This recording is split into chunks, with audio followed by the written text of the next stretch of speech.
All signs point to this, Padres fans. I'm not going to try and be too doom and gloom on this episode, but we have to talk about a healthy dose of realism with Michael King, the situation going on, and what Mike Shildt just said about the Padres ace.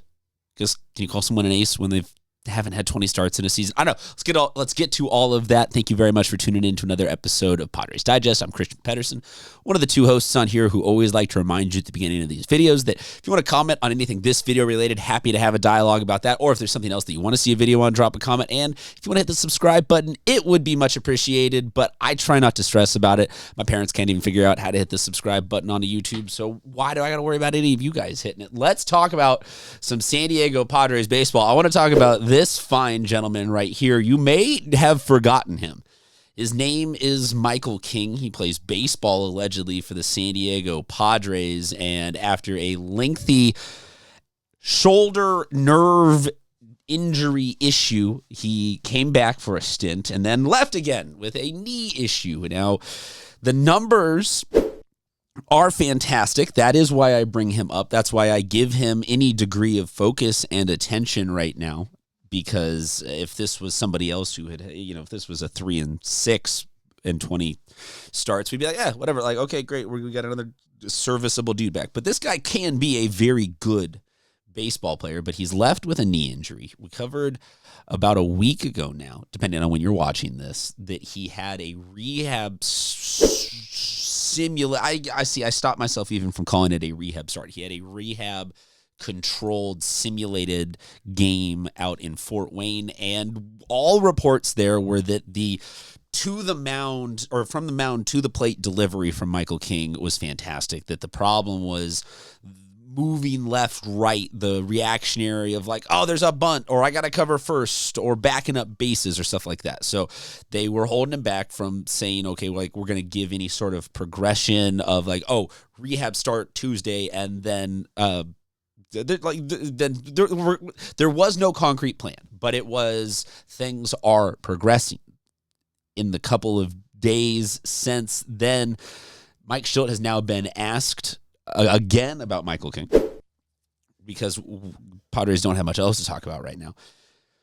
Here's the quote. I'll read it for you. For those of you, as always, I apologize if you were watching this on a phone and this text is too small. I am here to do the voiceover. Michael King is, quote, King is around the corner, but I don't know what the depth of Michael looks like, what he's going to be able to give us or win.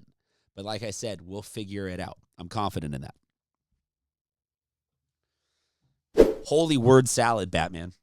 That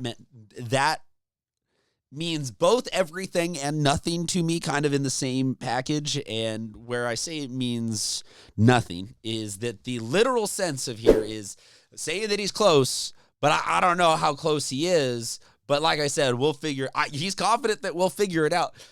Like, okay, that means literally nothing. But to me, in the same sense, that does kind of mean everything, because the Padres have under 20 games left in the regular season. And as of right now, the Padres are still hanging in there. The wild card standings are still favoring the Padres. And as I like to now play every time we come on here, if the season ended today, where would we be? The Padres, I can show it to you. They would be a 5 seed on the road playing the Cubs. So all of this matters because that would be a situation where if the season ended today, we would like to know if we're on the road fighting for our playoff lives in Chicago, do we have Michael King to go or not? What this does tell me, though, at the same time, for me, that it tells me everything is not knowing, not having a timeline and saying this BS-y word salad sort of thing of like he's close, but I don't know how much of it. Like, to me, that says everything. That says we're going to get him for the playoffs, but we're going to get a mystery bag of Michael King for the playoffs. And I no longer have confidence that we are going to get these numbers when we return. I don't want to be a Michael King hater. This is not me saying that, King is cooked and whatnot. I just don't think that based off of if a guy has pitched so little that it's not really like even a qualifying stat year on the number of innings and starts for major league record books of sorts. That do you know, like, is that enough of a sample size to really know, especially when the reason that he has not been pitching has been injuries? So a guy with a couple of injury stints where the numbers are fantastic, but the recent sample size came back for a blip, ultimately did all of this like 4+ months ago, and now has some left-right mobility, agility issues. And not that a team's going to exploit that and be like, oh, let's all bunt.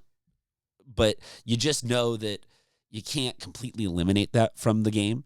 So even if we get this, like, oh, he comes back and has one nice little 4 innings, like, oh, look, his arm is good. You can't fully eliminate the, hey, Michael King, just throw pitches. Just throw pitches. Don't do anything else defensively with that position. Don't walk the wrong way. Don't step the wrong way. It's human nature to, even if you coach that into a guy, you can't fully eliminate the left, right. So I'm going to go out on a limb and say that, like, this to me points to we're probably not going to get him back during the regular season, or at most for one start, just to sort of proof of life, proof of concept. But we're going to get him in the playoffs. So that to me now is the question of how confident are you about Michael King? For this season here and now, where do you slot him in say we are going into a playoff situation, where do you slot him? He's here. He shows up. He's available. Raises his hand. Hey, I'm here. Count me in. Do you give him automatically that one slot? Do you put Pivetta at that one slot? Do you put Darvish at that one slot?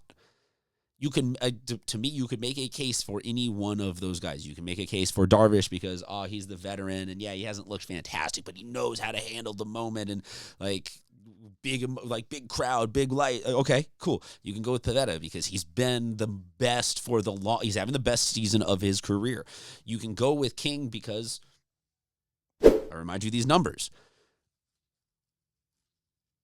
I don't know though who you give it to because I don't know where my confidence is, and that's maybe my own version of a Mike Shildt word salad to you guys of saying, I talk all this 6 minutes and 7 minutes into the show about Michael King, and I don't really know.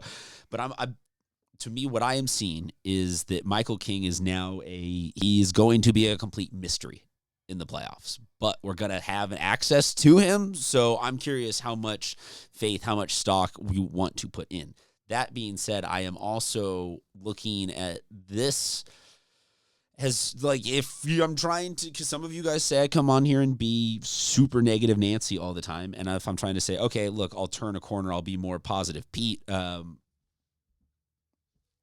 Michael King was going to be a free agent next year. There's a team personal option that both could pick up for $15 million. 42 appearances as a Padre since being traded here in 2023. 17-11 with a sub-3 ERA, 116 whip. That's really good. And if this chalks up to just being a random year where, like, maybe he did really wake up weird and slept weird and he tweaked his shoulder or something like that, and then a little knee thing, but he really is that guy and he is that dude, I would be curious to know if this limited amount of a season softens the market for him and brings him back for one more year at $15 million, which then to me kind of opens up a little window there of, like, do the Padres then have maybe not like a ton of money, but maybe a little money to go get a 5-star? I don't know. To me, trying to look at the silver lining is he is still a really good pitcher, and maybe this is just a freak year where it just didn't come together. But he still is who he is because ultimately none of these are like core health injury issues to the health of a pitcher. That's just kind of where my brain is at. The good, the positive, but the long and the short of it is that Mike Shildt basically gave us a word salad, nonsensical thing that to me pushes my expectations of Michael King into the playoffs. So let me know what you think. Drop a comment, hit the subscribe button, and until next time, keep the faith, Padres fans. We'll make it.